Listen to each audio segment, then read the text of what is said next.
தற்பொழுது அலகு 2 உயிரின் ரசாயன கல அடிப்படை chemical and cellular basis of life. இந்த அலகு 2 பரீட்சை போக்கு.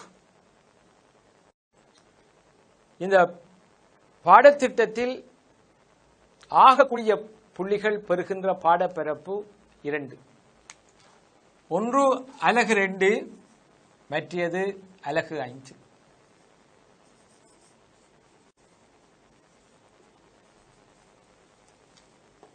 ஏனைய பாட அலகின் போது ஒப்பீட்டளவில் 2 பாட அலகிற்கும் ஆகக்கூடிய புள்ளிகளை பெறக்கூடியதாக இருக்கும். அதில் அலகு 2 ஏறத்தாழ 15 புள்ளியிலிருந்து 17 புள்ளிகளை பெற்றுக்கொள்ளக்கூடியதாக இருக்கும். சில வேளை 19 புள்ளிகளாகவும் போகும். 2019ஆம் ஆண்டு 19 புள்ளிகள் வரை சென்றிருக்கிறது. அலகு 5 20 புள்ளியிலிருந்து 22 புள்ளிகள் வரை செல்லும். இந்த அலகு 2 பொறுத்தவரையில் மாணவர்கள் கூடிய புள்ளிகளை பெறக்கூடிய வாய்ப்பு அங்கு காணப்படுகின்றது. இதற்கு 2 காரணங்கள் உண்டு. அலகு 2க்குரிய பாட வேளைகள் ஏறத்தாழ ஒதுக்கப்பட்ட பாட வேளைகள் 85. அவ்வாறு ஒதுக்கப்பட்ட பாட வேளைகள் நிச்சயமாக அவை போதுமானதாக இருப்பதில்லை. ஆனால் அது கணிப்பீட்டுக்கு அதை நாங்கள் ஒப்பீட்டுக்கு அல்லது கணிப்பீட்டுக்கு அதை நாங்கள் எடுக்கின்றோம். அதே போல அலகு 5 193 பாட வேளைகள் ஒதுக்கப்பட்டிருக்கு. ஏறத்தாழ இங்கு ஒதுக்கப்பட்ட பாட வேளையினுடைய 2 மடங்கு இங்கு கூட ஒதுக்கப்பட்டிருக்கு. இதிலிருந்து மாணவர்கள் பெறக்கூடிய பரீட்சை வியூகம் என்னவென்றால், முதலாவது ஒரு குறைந்த பாடப்பரப்பு வேளைகளில் படித்து நாங்கள் கூடிய புள்ளிகளை பெறுகின்றோம். இங்கு கூடிய பாட வேளைகளை படித்து அதற்கு ஒப்பான கிட்டத்தட்ட அந்த புள்ளிகளை பெறுகின்றோம். ஆகவே முதலாவது விடயம் என்ன குறிப்பிட போகின்றோம் அல்லது குறிப்பிடுகிறேன் என்பதை கவனமாக பாருங்கள். குறிப்பிட்ட பாட வேளைகளில் ஆகக்கூடிய புள்ளிகளை பெற உங்களுக்கு வாய்ப்பிருக்கின்றபடியினால் படிக்கின்ற பாடப்பரப்புகள், பாட அலகுகள், உப அலகுகள், உபதலைப்புகள் அனைத்திலுமே வினாக்களை நாங்கள் எதிர்பார்க்கின்றோம். நாங்கள் படிக்கின்ற ஒவ்வொரு விடயமும் அங்கு வீண் போவதில்லை. குறைய படித்து கூடிய புள்ளிகளை பெறப்போகின்றோம்.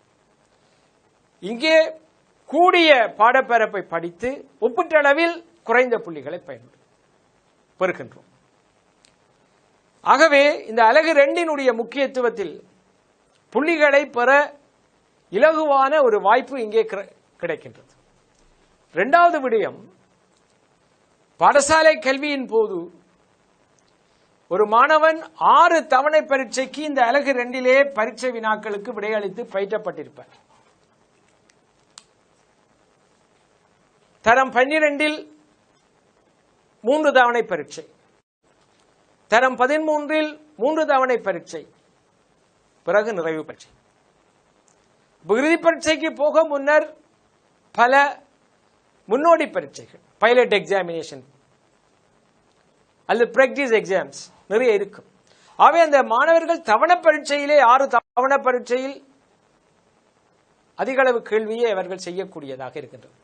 எனவே நிறைய பயிற்சியை அதில் பெற்றுக் கொள்வார்கள். ஆகவே 2 காரணங்கள் இந்த பாடப்பரப்பினுடைய ஆகக்கூடிய புள்ளிகளை பெறுவதற்கு முக்கியத்துவம் அளிக்கின்றன. எனவே இந்த அலகு 2 பரீட்சை வினாக்களை எவ்வாறு அமைத்திருக்கிறார்கள், அதற்கு நாங்கள் எவ்வாறு மாணவர்கள் வழிகாட்டப்பட வேண்டும் என்பதற்கு தொடர்ந்து செல்கின்றோம்.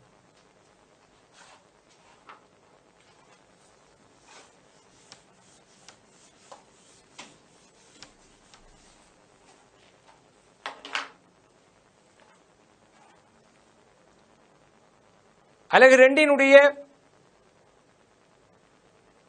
பாடப்பரப்பை மாணவர்கள் கற்பதற்கு இலகுவாகவும் ஆசிரியர்களாகிய நாங்கள் கற்பிப்பதற்கு இலகுவாகவும் 4 தேர்ச்சி மட்டங்களாக அல்லது உப அலகுகளாக வகுத்து பார்க்கின்றோம். அவை பாடத்திட்டத்தில் கடினமான தலைப்புகளை தந்து சொற்றாடலை அல்லது சொல் தேடலை கடினமாக்கி இருப்பார்கள். ஆனால் நாங்கள் இலகுவாக அதை பயிற்சி பெற்றுக் கொள்வதற்காக பழகிக் கொள்வதற்காக எளிமையான சொற்பதங்களை பாவிப்போம். முதலாவதாக இந்த 2வது உபலகினுடைய 2.1 அடுத்த உப அலகு அல்லது தேர்ச்சி மட்டம் உயிர் ரசாயனம்.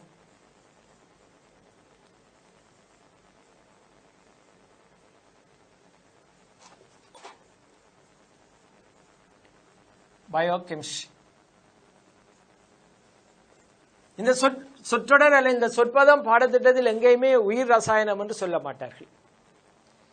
உயிரின் ரசாயன மூலக அடிப்படை, அது பற்றிய ஆராய்வு, அது பற்றிய அணுகுதல் என்றுதான் குறிப்பிடுவார்கள். ஆனால் மாணவர்களுடைய சொல்லாடலை இலகுவாக்குவதற்காக நாங்கள் பயன்படுத்துகின்ற சொற்பதம் பயோகெமிஸ்ட்ரி, உயிர் ரசாயனம். 2வது உப அலகு அல்லது 2வது தேர்ச்சி மட்டம் கல உயிரியல். இந்த கல உயிரியல் என்பது கலத்தினுடைய கட்டமைப்பு தொடர்பாகவும் தொழிற்பாடு பற்றியும் படிக்கிற பாடப்பரப்பு. ஆகவே சுருக்கமாக கல உயிரியல், செல் பயாலஜி என்று சொல்கின்றோம். அதேவேளை 3வது தேர்ச்சி மட்டம் அல்லது உப அலகுக்கு செல்கின்றோம். கலவட்டம், அதனுடன் தொடர்புடையதாக கலப்பிரிவு.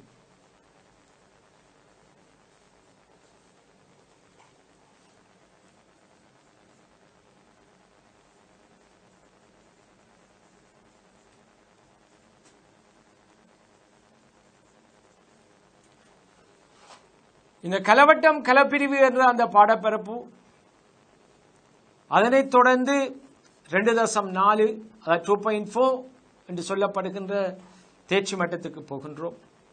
இது அனுசேப செயல்முறைகளுடன் தொடர்புடைய சக்தி தொடர்பு. ஆகவே நாங்கள் அதை படிக்கிற இலகுவாக்குதலுக்கு கல சக்தி தொடர்பு என்று குறிப்பிடுவோம். இந்த தலைப்புகள் அல்லது உப அலகு பெயர்கள் நாங்கள் பாடப்பரப்பை இலகுவாக்குவதற்காக சுருக்கமாக கொடுக்கப்படுகின்ற அல்லது சுருக்கமாக சொல்லப்படுகின்ற விடயங்கள் தான். இதில் ஒருபோதும் வினா வராது. உயிரின் ரசாயன கல அடிப்படையில் காணப்படுகின்ற உப அலகு 4ஐயும் பேரிடுகின்ற ஒன்றும் வராது. மாணவர்கள் இதில் பேரிடுகளை அல்லது சொற்பதங்களை மாற்றி சொல்லும் போது அது சரி அல்லது இது பிழை, அப்படித்தான் சொல்ல வேண்டும், இப்படித்தான் சொல்ல வேண்டும் என்ற எந்த ஒரு தேவையும் இல்லை. பரீட்சையிலே இது தொடர்பான எந்த ஒரு வாத பிரதிவாதங்களும் இருக்காது. பதிலாக நாங்கள் பரீட்சை விடயங்களை உள்பரப்புகளை படிப்பதற்கு இலகுவான ஒரு சொல்லாடலை பாவித்திருக்கின்றோம். இந்த கலசக்தி தொடர்பிலே மேலும் நாங்கள் ஏடிபி தொடர்பான அதை பற்றித்தான் முதல் சொன்னேன். அனுசேபம் தொடர்பாக இங்கு கலைப்பார்கள். அடுத்து நொதியங்கள் தொடர்பாக படிக்க வேண்டிய ஒரு தேவை.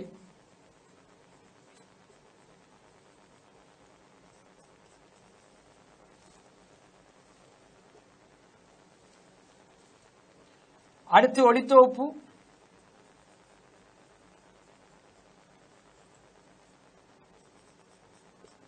அடுத்து கலச்சுவாசம்.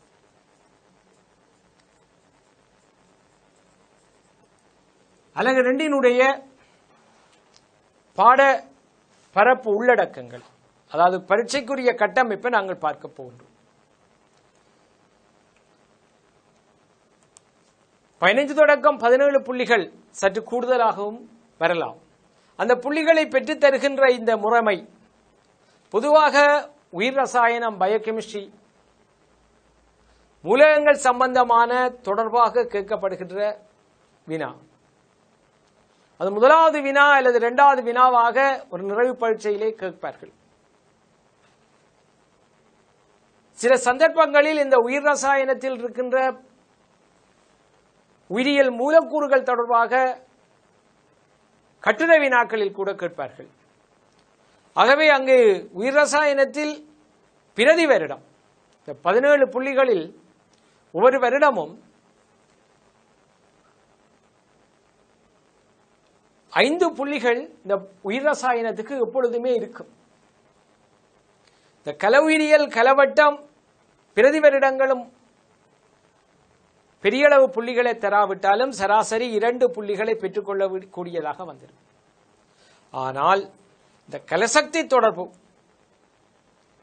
இதில் நிச்சயமாக பொதுவாக ஒவ்வொரு பிரதி வருடங்களிலும் கட்டுரை வினாக்கள் வந்து கொண்டிருக்கின்றன. புதிய பாடத்திட்டத்தில் நொதியங்கள் தொடர்பாக ஆரம்பிக்கப்பட்டிருக்கின்றன. பழைய பாடத்திட்டங்களை பார்த்தீர்கள் என்றால் எஸ்ஏ ஒளித்தொகுப்பில் கேட்பார்கள், அமைப்பு கட்டுரை சுவாசத்தில் அமைந்திருக்கு. ஒளித்தொகுப்பு அமைப்பு கட்டுரையில் கேட்கப்பட்டிருந்தால் கலச்சுவாசத்தில் கேட்டிருப்பார்கள். எஸ்ஏ கலச்சுவாசத்துக்கு அமைந்திருக்கு. அதே போல நொதியங்கள் அமைப்பு கட்டுரையில் ஏதோ ஒரு வகையில் கட்டுரை அமைப்பு கட்டுரை எம்சிக்கு மொத்தமாக இதில் 7 தொடக்கம் 9 வரையான 7 தொடக்கம் 9 வரையான புள்ளிகளை இந்த பாடப்பரப்புகள் அடக்குவார்கள். மொத்தமாக 15 தொடக்கம் 17 ஏற்கனவே குறிப்பிட்டது போன்று 19 புள்ளிகளை கூட தாண்டி நிற்கும். எனவே இந்த பாடப்பரப்பினுடைய ஒவ்வொரு உப அலகுகள் அல்லது தேர்ச்சி மட்டங்கள் தொடர்பாகவும் நாங்கள் ஒரு டேபிளெட், அதாவது ஒரு வழிகாட்டல் அட்டவணையை அவதானித்து பயிற்சி வினாத்தாளில் உள்ள வினாக்களுக்கு விடையளிக்க முயல்வோம்.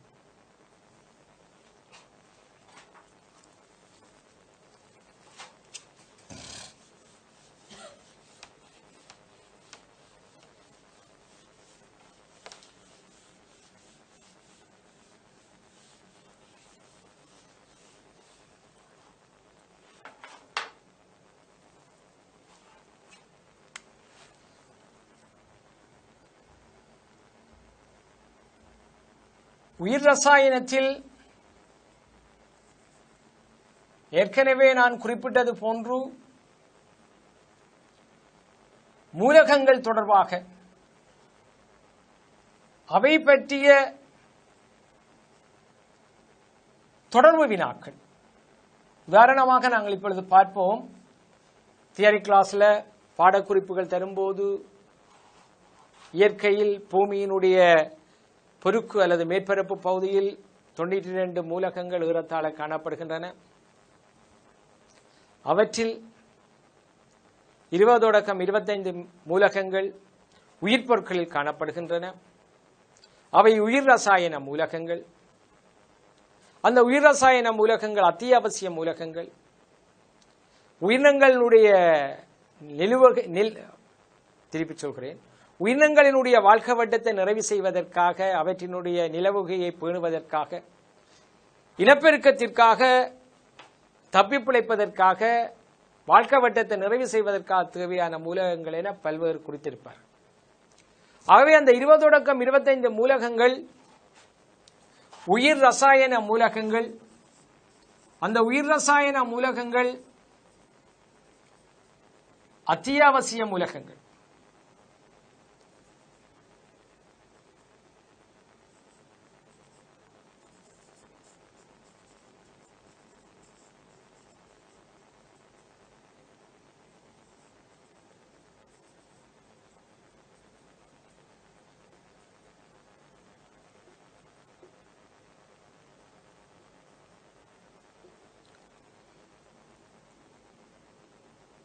ஏறத்தாழ 20 தொடக்கம் 25 மூலகங்கள் உயிர் ரசாயன மூலகங்களாக அத்தியாவசிய மூலகங்களாக காணப்படும் போது, தாவரங்களில் 17 மூலகங்களும், விலங்குகளில் 25, முக்கியமாக மனிதனில் 25 மூலகமும் அவசியமாகின்ற மூலகங்களாக சொல்கின்றோம்.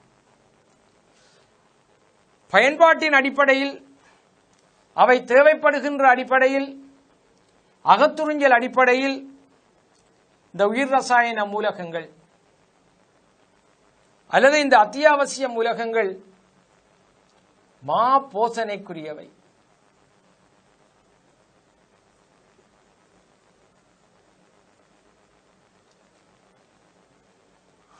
அதே போல நுண்போசனைக்குரியவை.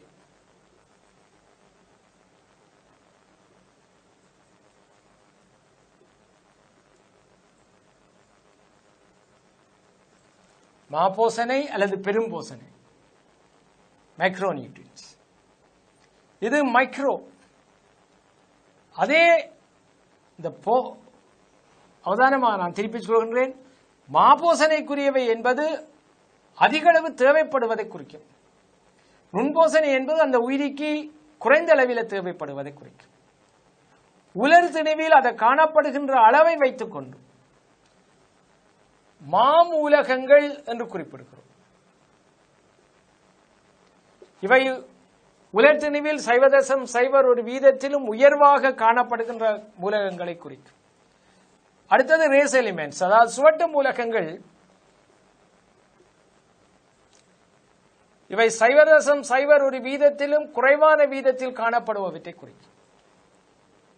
இந்த மாபோசனைக்குரியவை, நுண்போசனைக்குரியவை, மாமூலகங்கள், சுவட்டு மூலகங்கள் தொடர்பாக தாவரங்களில், மனிதனில் தனித்தனியே எவ்வாறு உதாரண அமைவுகள் இருக்கின்றது என்பது இந்த வினாபத்திரத்திலே கேட்கப்பட்டிருக்கின்றது. இந்த பிரதான தலைப்புகளை நான் அட்டவணையாக்குகின்றேன். அதே நேரம் அல்லது அதே வேளை இந்த மூலகங்கள் அலகு அன்று மீளச் சொல்கிறேன், இந்த மூலகங்கள் அலகு 4 பிளான்ட் ஃபார்ம் அண்ட் ஃபங்க்ஷன்ஸ், தாவர அமைப்பும் தொழிற்பாட்டிலும் தாவரங்களில் தேவைப்படுகின்றதை வைத்துக் கொண்டு அசையும் மூலகங்கள், அதாவது முதிரிலைகளில் பற்றாக்குறை அறிகுறிகளை காட்டக்கூடியவை. அதே நேரம் அசையா மூலகங்கள் இளமிலைகளில் பற்றாக்குறை அறிகுறிகளை காட்டக்கூடியவை. அவ்வாறு கூட அந்த மூலகங்களை வகைப்படுத்தி இந்த அலகு 2 மூலகத்தின் உள்ளடக்கங்களில் வினாக்கள் கேட்கப்படும். இவ்வாறு காணப்படுகின்ற இந்த வகைகள் உட்பட இந்த உயிர் ரசாயன மூலகங்கள் அங்கிகளில் 2 வகையான சேர்வைகளை தோற்றுவிப்பதை நாங்கள் பார்க்கின்றோம். ஒன்று அசேதன சேர்வைகள், இன்ஆர்கானிக் கம்பவுண்ட்.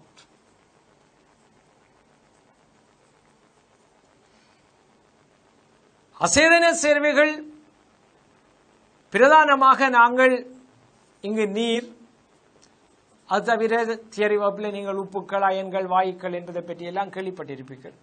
ஆனால் இங்கே நாங்கள் நீரை பார்க்கின்றோம். அதே போல சேதன சேர்வைகள் ஆர்கானிக் காம்பவுண்ட்ஸ். இந்த சேதன சேர்வைகள் எங்களுடைய பாடத்திட்டத்தில் கார்போஹைட்ரேட்டுகள், புரதங்கள், நியூக்ளிக் அமிலங்கள், லிப்பிட்டுகள். புதிய பாடத்திட்டத்தின்படி அவை சேதன சேர்வைகளாக 4 பிரதான வகைகளை குறித்து காட்டுகிறார். வினா அமையும் போது இவை உயிரியல் மூலக்கூறுகளாகவும் குறித்து காட்டுவார்கள். முக்கியமாக இந்த சேதன சேர்வைகள் 4ம் உயிரியல் மூலக்கூறுகள். அதே நேரம் சில சேதன சேர்வைகள் உயிரியல் மூலக்கூறுகளாக கருதப்படாமல் சேதன சேர்வைகளாகவே கருதப்படும். பின்னர் படிக்கின்ற பாடத்திட்ட பரப்புகளில் அலகு 4, அலகு 5 விட்டமின்ஸ், நிறப்பொருட்கள், ஹோமோன்கள், அவைகள் கூட சேதன சேர்வைகள் தான். ஆனால் இங்கு காணப்படுகின்ற பிரதான சேதன சேர்வைகளாக அல்ல உயிரியல் மூலக்கூறுகளில் அது உள்ளடக்கப்படுவதில்லை. அது தொடர்பாக எவ்வாறு வினா அமைகின்றது என பார்ப்போம்.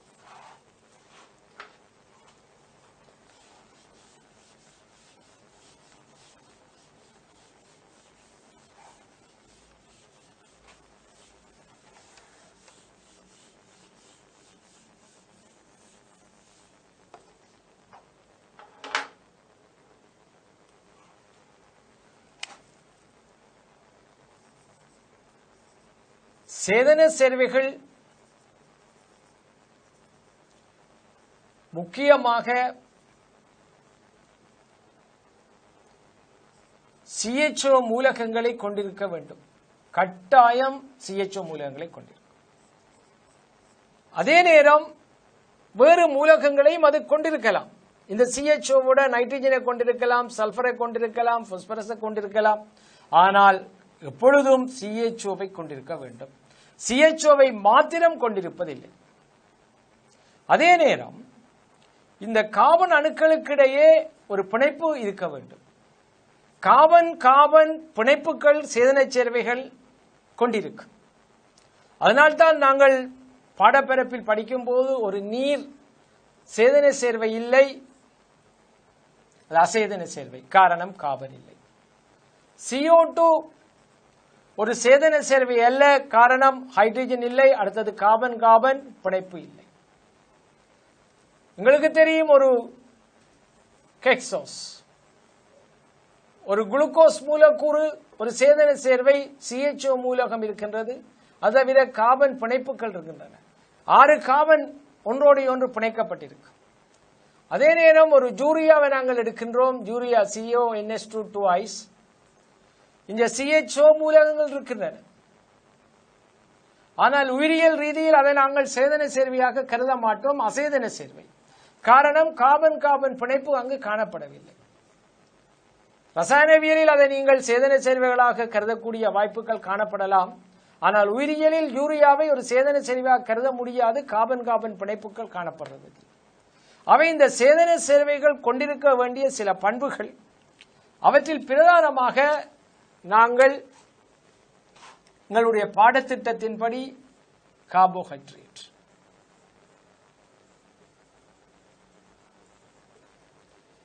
நெக்ஸ்ட் ஒன் புரோட்டீன்ஸ், அதாவது புரதங்கள், நியூக்ளிக் ஆசிட், நியூக்ளிக் அமிலங்கள், லிப்பிட்டுகள். இந்த 4 சேதன சேர்வைகளையும் அவற்றினுடைய ரசாயன அடிப்படை சேர்க்கை, கட்டமைப்பு, தொழிற்பாட்டு முக்கியத்துவம் 3 பிரதான தலைப்புகளின் கீழே மாணவர்கள் கற்க வேண்டும். இதில் ஏதாவது ஒரு சேதன சேர்வை முழுமையாக 7.5 புள்ளி, அதாவது கட்டுரை வினாக்களுக்கான 150 புள்ளிகளை தாங்கி அது 7.5 புள்ளிக்கு வகுத்து கொடுப்பார்கள். அது ஆரம்ப காலங்களில் அவ்வாறு பழைய பாடத்திட்டங்களில் வந்தன. தனியொரு கேள்வியாக வரும். பிறகு வினா அமைவுகள் அமையும் போது பின்னர் புரதத்தின் அடிப்படை சேர்க்கை அமைப்பு, புரத தொகுப்பு, நியூக்ளிக் அமிலம் DNA கட்டமைப்பு, DNA மீள் சேர்தல் தொழில்நுட்பம், அவ்வாறு ஒரு பிரிவாக கேட்க தொடங்கினார். அதே கோலம், அதே பேட்டர்ன்ஸ் தான் இனியும் வரும், இனியும் கேட்பார்கள்.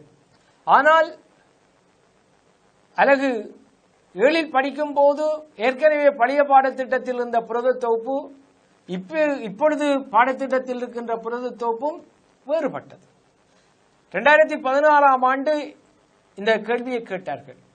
புரதங்களினுடைய ரசாயன அடிப்படை சேர்க்கை, கட்டமைப்பு, தொழிற்பாடு, RNA DNA பங்களிப்பு புரத தொகுப்பில். ஆகவே அந்த 2 A பகுதி B பகுதி என்ற 2க்கும் உரிய விடைகள் இலகுவாக இருந்தன. தற்பொழுது கேட்கும் போது அந்த புரத தொகுப்பை தனியொரு B பகுதியாக கேட்க முடியாது. பாரிய அளவு பாட உள்ளடக்கங்களை அது உள்ளடக்கி இருக்கின்றது. அது எவ்வாறு வினா அமையும் என பிறகு நாங்கள் கதைப்போம். தற்பொழுது இந்த கார்போஹைட்ரேட்டுகளில் சில மூலக்கூற்று நிறைய கார்போஹைட்ரேட்டுகளை நாங்கள் சொல்கின்றோம். ஒரு சர்க்கரைட்டுகள், இரு சர்க்கரைட்டுகள், பல்சர்க்கரைட்டுகள் என நாங்கள் வகைப்படுத்துகிறோம். இந்த பல்சர்க்கரைட்டுகள், இதில் குறிக்கப்படுகின்ற புரதங்கள், இதில் காட்டப்படுகின்ற நியூக்ளிக் அமிலங்கள், இந்த 3ம் நியூக்ளிக் அமிலம், புரதம், பல்சர்க்கரைட், அப்ப கார்போஹைட்ரேட்டுகள் சில, புரதங்கள், நியூக்ளிக் அமிலங்கள் என்பன ஒன்று சேர்ந்து உயிர்நவியல் பல்பாத்துக்கள் என அழைக்கப்படுகின்றன. பாலிமர்ஸ்.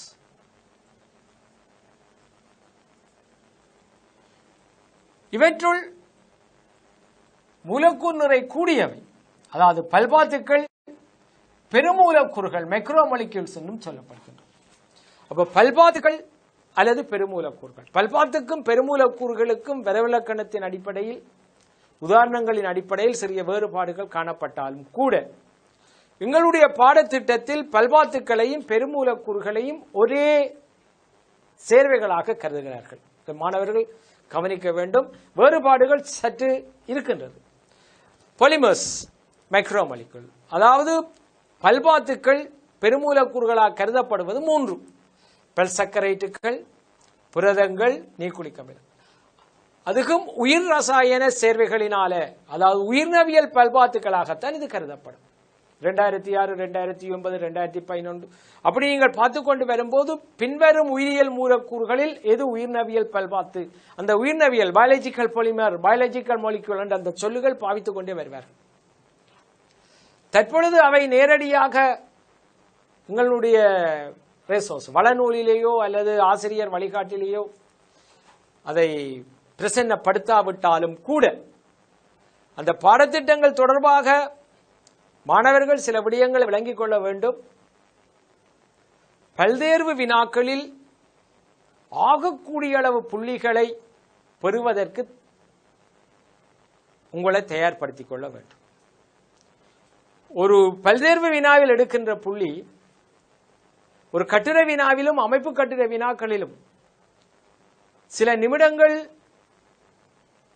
கூடுதலாக, இங்கு நாங்கள் ஒரு 2 நிமிடத்தில் ஒரு புள்ளி எடுக்கின்ற சந்தர்ப்பத்தில் அங்கு 5-6 நிமிடங்கள், அது மாத்திரமல்ல நிறைய விடயங்களை எழுதி அங்கு புள்ளிகள் பெற வேண்டி வரும்.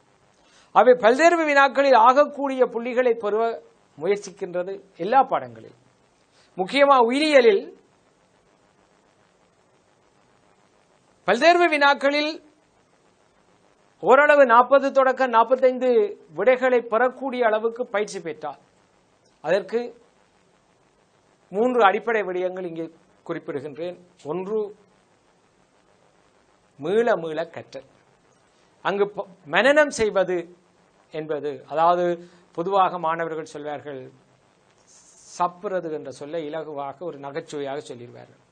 எந்த ஒரு பாடப்பரப்பும் மனனம் செய்யத்தான் வேண்டும். அது கணிதத்துறையாக இருந்தாலும் சரி, பௌதிகத்துறையாக இருந்தாலும் சரி, உயிரியல் துறையாக இருந்தாலும் சரி, மனனம் என்பது ஒவ்வொரு கற்றல் துறையிலும் அல்லது ஒவ்வொரு கற்கும் போது ஏற்படுகின்ற முக்கியமான அம்சம். படிக்க படிக்க மறக்கும், மறக்க மறக்க படிக்க வேண்டும்.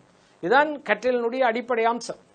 அதே நேரம் உயிரியல் பாடத்துறையை தேர்ந்தெடுக்கின்ற மாணவர்களுக்கு பொதுவாக இப்படி ஒரு சொற்பதங்களை பாவிப்பார்கள். அங்கு மாணவர்கள் என்ன முக்கியமாக மீள மீள ஞாபகப்படுத்தல், 2வது பயிற்சி வினாக்களை இயன்றவரை செய்கிறது. ரிஹர்சல்ஸ். பொதுவாக ஒரு சின்ன வகுப்பிலே, முக்கியமாக புலமை பரிசில் வகுப்பில் ஒரு பரீட்சை, அந்த பரீட்சைக்கு 2 வருடங்கள் பயிற்சி, அதே நேரம் எத்தனை வகையான வினாக்களை ஆசிரியர்கள் செய்து காட்டுவார்கள். பெற்றார்கள் எத்தனையோ பயிற்சி நூல்களை வழங்குவார்கள்.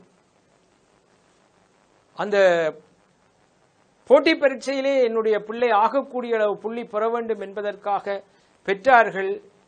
அந்த குழந்தையினுடைய அல்ல பிள்ளையினுடைய நெருங்கிய உறவினர்கள் கூட உதவுவார்கள். காரணம், அந்த போட்டி பரீட்சையில் அவன் நிறைய பெறுபவர்களை பெற்றுக்கொள்ள வேண்டும்.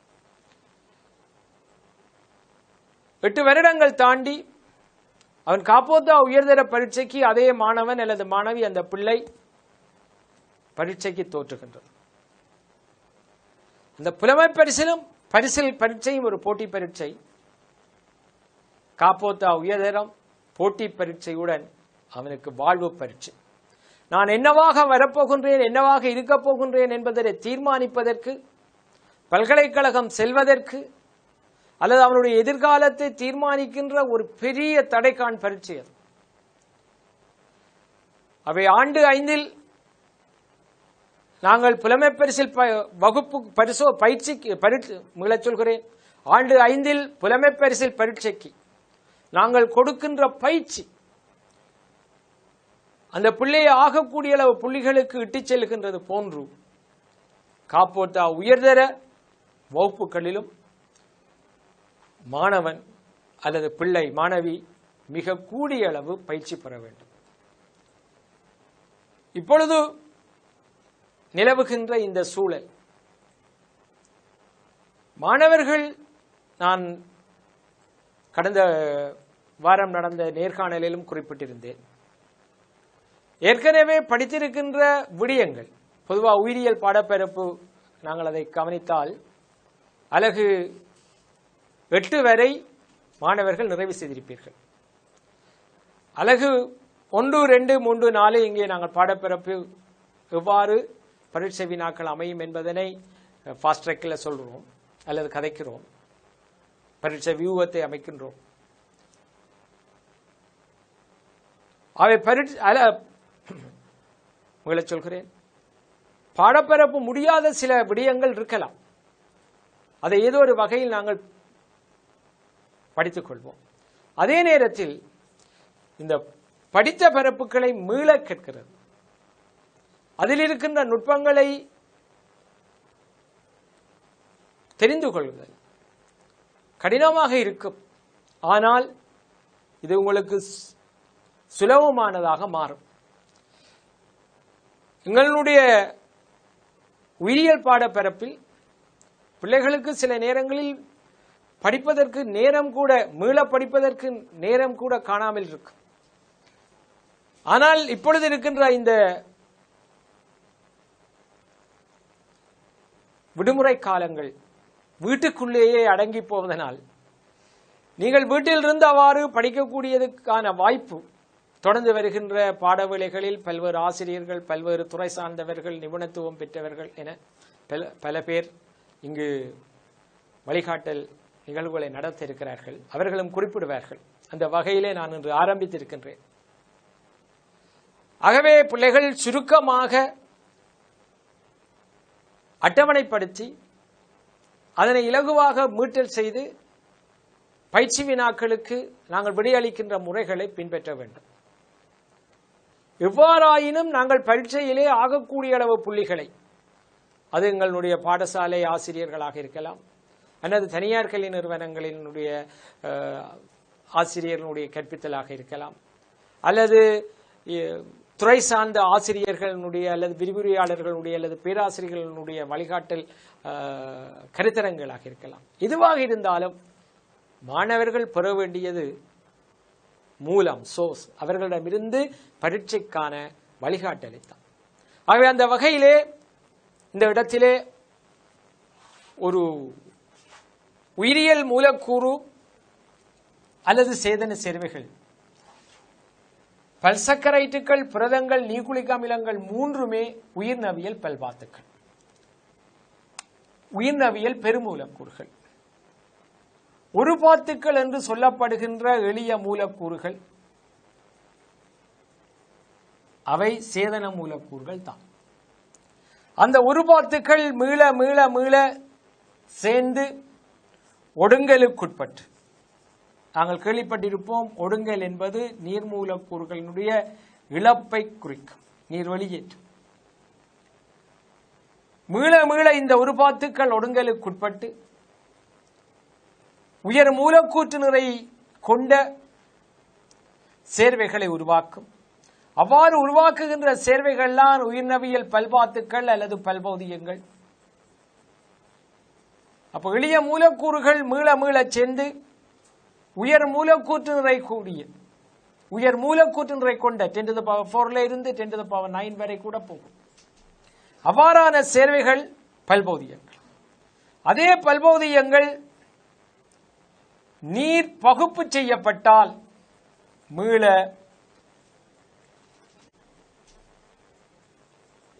ஒரு பாத்துக்களாக மாற்றமடையும். ஒரு பாத்துக்கள் பல்பாத்துக்களை உருவாக்கும், பல்பாத்துக்கள் மீள ஒரு பாத்துக்களாக மாற்றமடையும். உதாரணமாக அமினோமிலங்கள் ஒரு பாத்துக்களாக இருந்தால் பல்பாத்து அல்ல பல்பௌதியம் அல்ல பெருமூலக்கூறு புரதமாக இருக்கும். ஒரு பாத்து ஒரு சக்கரைட்டுகளா இருந்தால் பல்பாத்து பெல்சக்கரைட்டாக இருக்கும். ஒரு பாத்துக்கள் நியூக்ளியோடைட்டுகளா இருந்தால் பல்போதியங்கள் அல்ல பல்பாத்துக்கள் நியூக்ளிக் அமிலங்களாக இருக்கும். ஒரு பாத்துக்கள் ஒடுங்கலுக்கு உட்படும் போது அவற்றுக்கிடையான ஒரு பிணைப்புகள் தோன்றும்.